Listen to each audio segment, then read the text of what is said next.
Hey everybody, it's Easy here. So if you've been watching me over the past week, I have been playing the closed beta number 2 for Wuthering Waves. Pretty much been playing the whole week and I am having a great time. If you want to watch me, I do stream on both Twitch and YouTube. I'll have the links in the description. But there has been one thing that I am hoping Kuro Games brings over from PGR. I have been playing PGR since the release on the global server.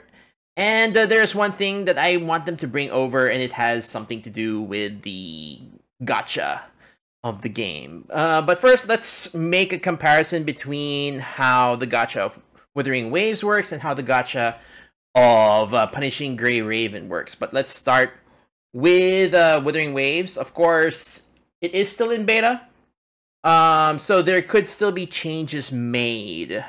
But as you can see here, there are 4 banners. Well, technically there's 5. There's a beginner banner, but I've already finished that, so that disappears. But that's not important.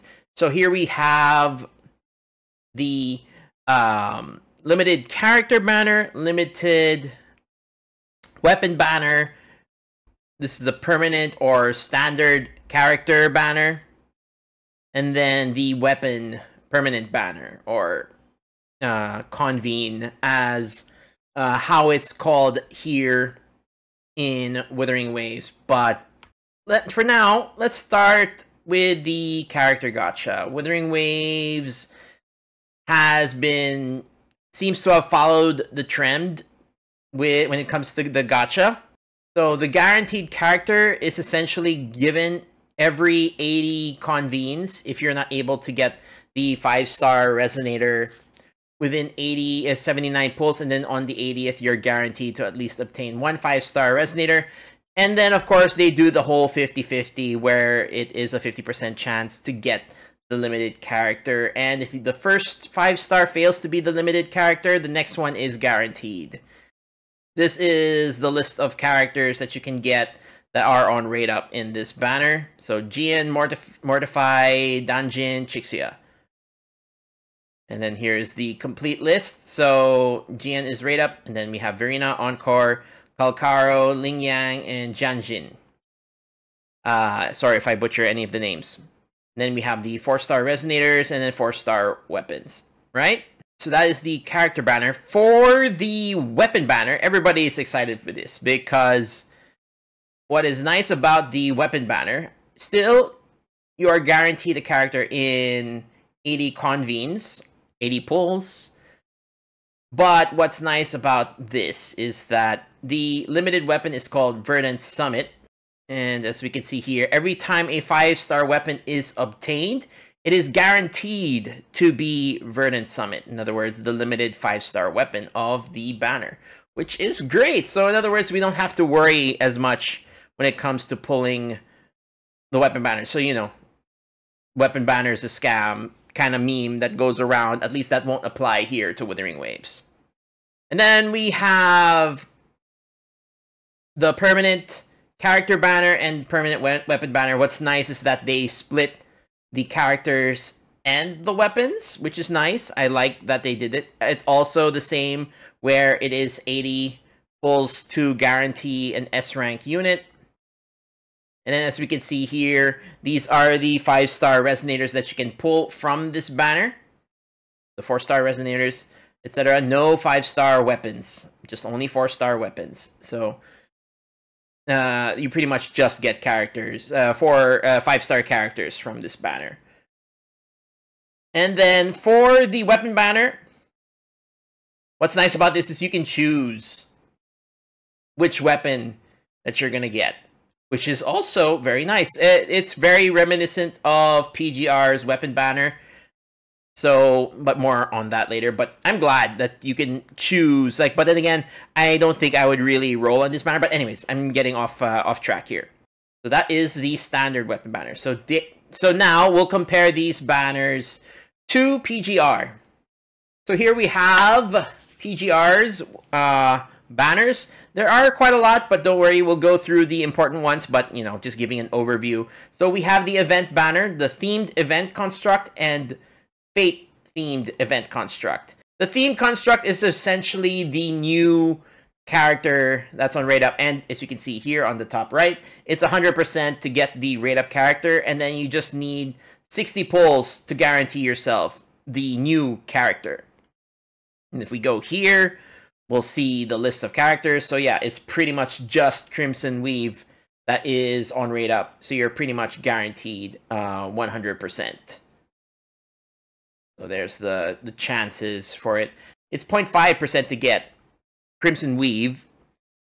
If we go to the Fate themed banner, it's pretty much the same. It's just that what differs here is that same. You're 100% guaranteed to get Crimson Weave. What changes is the drop rate, so it increases from 0.5 to 1.5%. In other words, like basically 3 times the chance.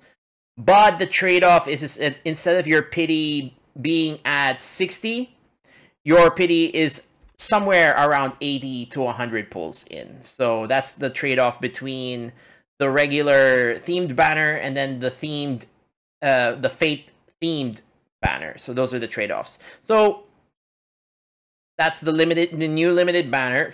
For characters that are rerun, you essentially have the Arrival banner and the Fate Arrival banner.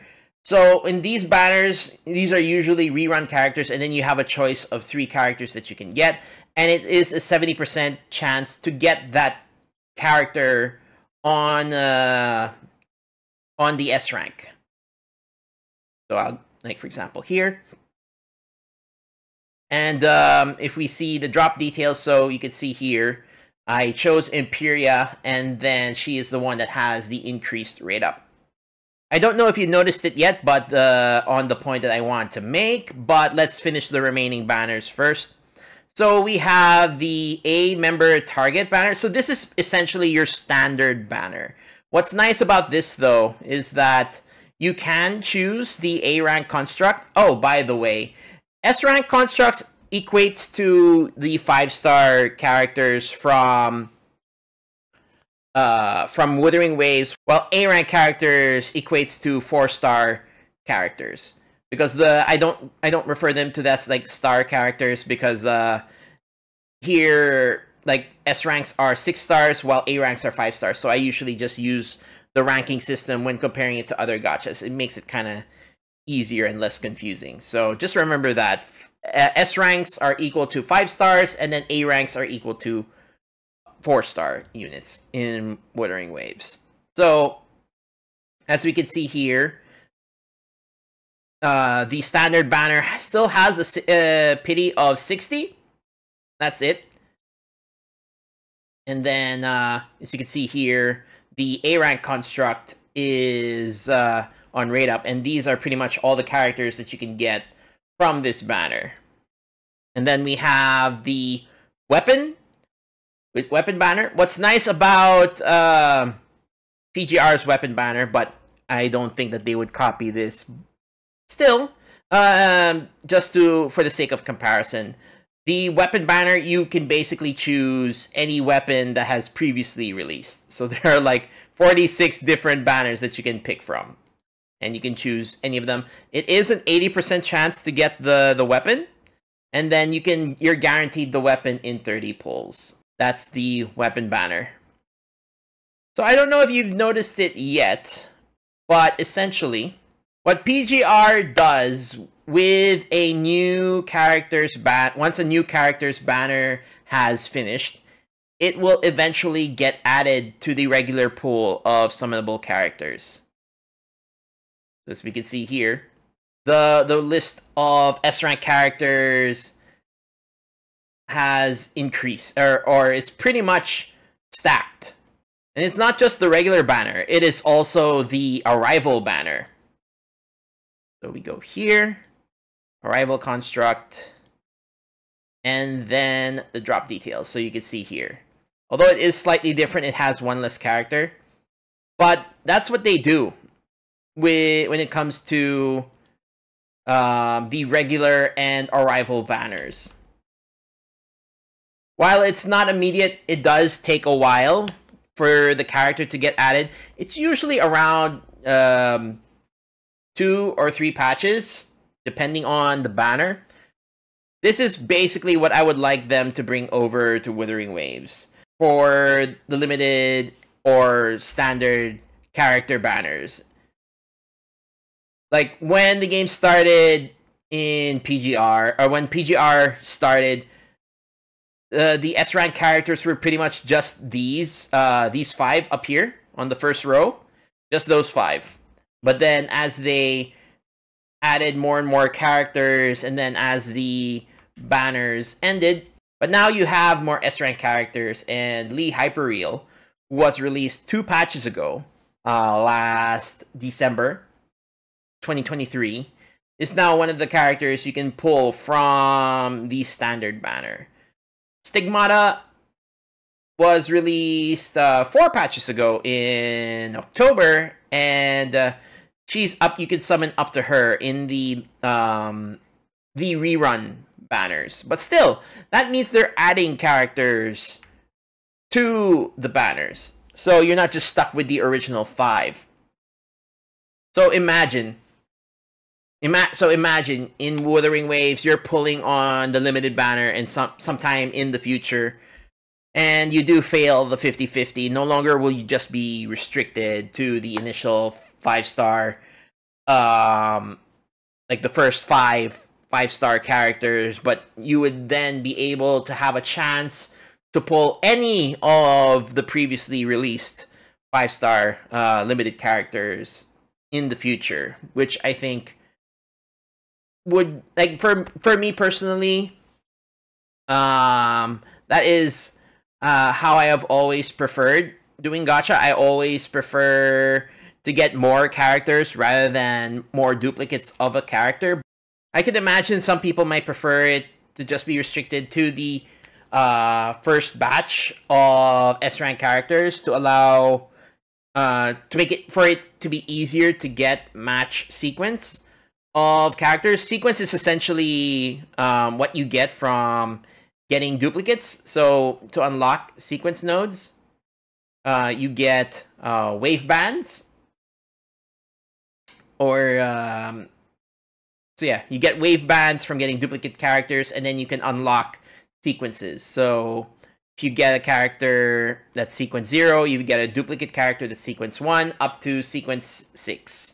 S0 to S6. So I can imagine people would prefer a smaller roster of S-rank characters, but for me, I personally prefer to get more characters rather than duplicates.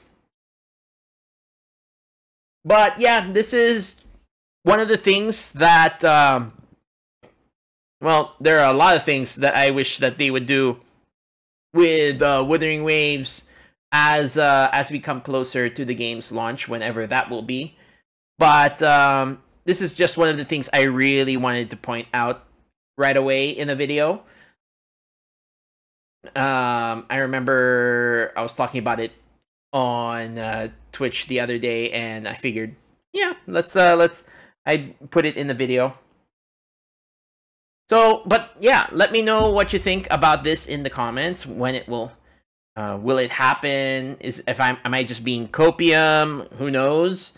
And yeah, we'll probably find out later down the line if the devs will still update their gacha on release. This is still beta. Again, this is still beta, so we don't know if this is what is going to be the actual gacha, or like if this is the final, which it might be. But and there's no real indication whether or not that what they will do with banners once, or like new, like limited characters or new characters once the banner finishes. We'll probably find out like not on release, but like 1 or 2 patches after release. So who knows? We'll see. But yeah, if you enjoyed the video, great. Hoping you could join me over on whenever I stream. I usually stream every day or whenever I can on Twitch or here on YouTube. And if you've reached this point, yeah, thanks for watching, and I'll see you on the next one.